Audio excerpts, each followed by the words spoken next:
ಸುಶೀಲ ಧಾಮವು ಅತ್ತಿಬೆಲೆಯ ಹೊಸೂರು ರಸ್ತೆಯಲ್ಲಿರುವ ಒಂದು ಪ್ರಸಿದ್ಧ ಜೈನ ದೇವಾಲಯ. ಬಿಳಿ ಅಮೃತಶಿಲೆಯಿಂದ ನಿರ್ಮಿಸಲ್ಪಟ್ಟ ಈ ದೇವಾಲಯವು ಅತ್ಯಂತ ಸುಂದರವಾಗಿದೆ. ಇಲ್ಲಿನ ಶಾಂತ ಮತ್ತು ಪವಿತ್ರ ವಾತಾವರಣವು ಭಕ್ತರಿಗೆ ಆಧ್ಯಾತ್ಮಿಕ ನೆಮ್ಮದಿಯನ್ನು ನೀಡುತ್ತದೆ. ಶ್ರೀ ಪಾರ್ಶ್ವನಾಥರ ಅಪೂರ್ವ ಪ್ರತಿಮೆಯು ದೇವಾಲಯದ ಪ್ರಮುಖ ಆಕರ್ಷಣೆ. ಈ ಪ್ರತಿಮೆಯು ಅತ್ಯಂತ ಕೌಶಲ್ಯದಿಂದ ಕೆತ್ತಲ್ಪಟ್ಟಿದ್ದು ಭಕ್ತರನ್ನು ತನ್ನತ್ತ ಸೆಳೆಯುತ್ತದೆ. ದೇವಾಲಯದಲ್ಲಿ ನಿಯಮಿತವಾಗಿ ನಡೆಯುವ ಪೂಜೆಗಳು ಮತ್ತು ಧಾರ್ಮಿಕ ಕಾರ್ಯಕ್ರಮಗಳು ಭಕ್ತರಿಗೆ ಆಧ್ಯಾತ್ಮಿಕ ಸಂಪತ್ತು ನೀಡುತ್ತವೆ. ಶ್ರೀ ಪಾರ್ಶ್ವ ಸುಶೀಲ ಧಾಮವು ಸ್ಥಳೀಯ ಜನರ ಜೊತೆಗೆ ಬೇರೆಡೆಯಿಂದ ಬರುವ ಭಕ್ತರಿಗೂ ಪ್ರಿಯವಾದ ಸ್ಥಳವಾಗಿದೆ.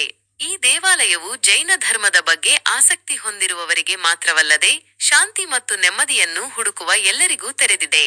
ನೀವು ಈ ದೇವಾಲಯಕ್ಕೆ ಭೇಟಿ ನೀಡಿದರೆ ಅದರ ಸೌಂದರ್ಯ ಮತ್ತು ಶಾಂತಿಯುತ ವಾತಾವರಣವನ್ನು ನೀವು ಖಂಡಿತವಾಗಿ ಇಷ್ಟಪಡುವಿರಿ.